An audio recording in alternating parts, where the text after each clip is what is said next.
Well, Iraq is in chaos. That is Speaker of the House Nancy Pelosi's view. Here is another view from someone who just spent 9 months there. What's more, he knows what happened the last time America cut and ran. Yeah, believe it or not, he was around in Somalia when troops were butchered there, ultimately becoming one of the principal players in what became known as Black Hawk Down. He was badly injured, and he was crazy enough to say, hey, I want back in. And he's back in, braving the storm again. U.S. Army Lieutenant Colonel James Lechner joins me right now. He recently returned from Ramadi, the capital of Iraq's Al-Anbar province. Colonel, good to have you. Thank you, Neil. Honor and pleasure. Thank you. I don't know whether you're just super brave or super crazy, but I'm going to go with super brave and super crazy. Well, it's a profession I love, Neil, and it's an honor to serve my country and to be called to do it more than once. You know, Colonel, what's remarkable about your story is you were there in Mogadishu when American troops were seized upon, the population, turned against you. After that whole debacle, you were badly, badly injured, almost lost a leg. We cut and ran fast. We couldn't do it fast enough. You're concerned we might be repeating that. Explain. Sure am, Neil. Back in 1993, I think is made famous in Black Hawk Down, U.S. soldiers have probably never fought more valorously, and I really say that about my comrades that fought there. The tactical success that we gained on the ground, winning the fight there and allowing opportunities for success, was negated by politics, by the decision to withdraw troops, and that's the President's prerogative. I hope this is a different situation here in Iraq. All right, we should say that after that, and we had those very memorable images of American soldiers being dragged through the streets, that President Clinton said, that's it, we're out, done, game over. That's true. Why are you so concerned we're going to repeat that? Well, I think the situation in Iraq, as portrayed in the media, in many media channels, etc., not Fox News, fortunately, but in many media forums, is portrayed as a very negative, very losing battle. Is it? And I can tell you from my spending this last 9 months in Al-Anbar province in Ramadi, it's not. Ramadi's come 180 degrees from what it was last year.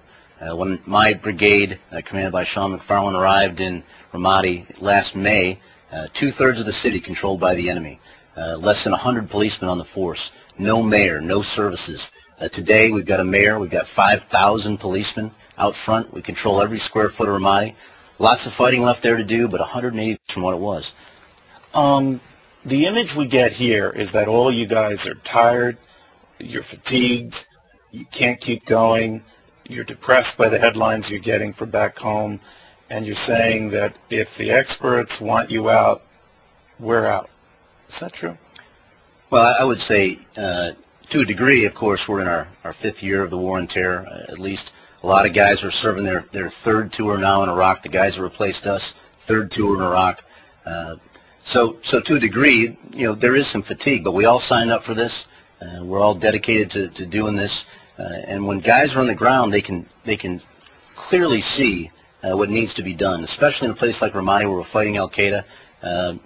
We all felt fortunate to be able to fight Al-Qaeda in Ramadi rather than New York City or Los Angeles. And you're convinced of that. You were telling me earlier 100%. That if we're not fighting him there, we'd be fighting him here. The President says that, and some Democrats laugh at him. Well, it doesn't matter what I think. It matters what they say, what the enemy says. And the enemy has articulated that clearly.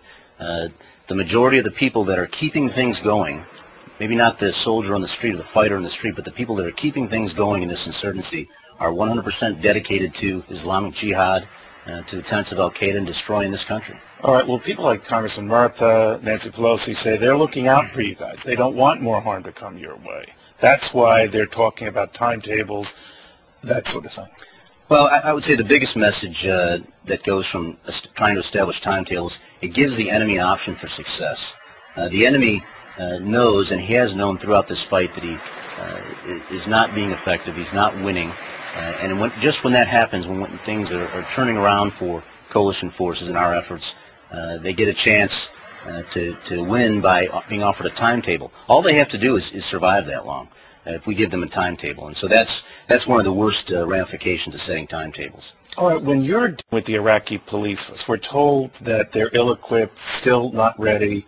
You've found a different Iraqi force. We took a little bit of a different approach in Ramadi. Instead of the standard technique of just recruiting from across the country, across the region, we focused on neighborhoods. And what we offered them was a chance to secure their own neighborhood by joining the police. And so in exchange for establishing a police station, the sheikhs and the local tribal leadership, under Sheikh Sitar primarily, would send their men in to join the police. They were pre-vetted. They knew all the men that were coming in the gates. They fully signed on to the government program of going to training academies and then coming back and serving under the leadership. And I would tell you, Neil, that the day that the police arrived in a neighborhood in Ramadi, that's the day the fight would be over, and that it would be downhill for the enemy. Colonel, what do they tell you there? Do they say, and they obviously read the same stories, get the same media attention that we're considering pulling out or setting a timetable to do that? Do they tell you, good riddance, we'd want you gone, or what?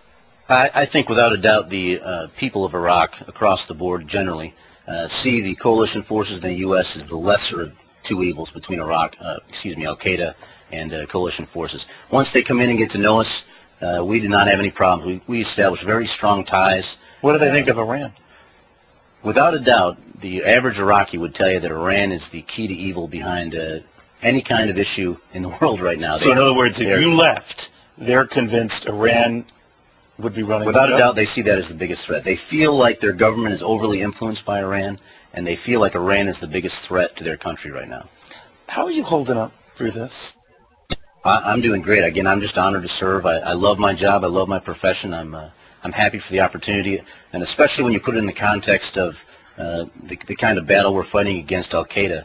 Again, I'm just very happy to go and do that. I had a chance to meet your lovely wife, Yes. Beth, and three beautiful girls, right. And they've got a dad who's on constant call and in constant harm's way. Well, they're probably the true heroes in this, because I know what I'm getting into. I know where I'm going, and they don't.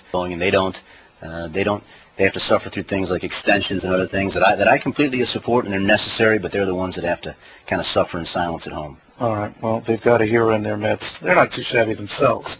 All right, but very good seeing you, Colonel. Best of luck. Thanks, Please, Neil. continued success. We thought you'd like to hear another perspective of what's going on there, because the media tells you just one. I think this guy tells you probably what's right.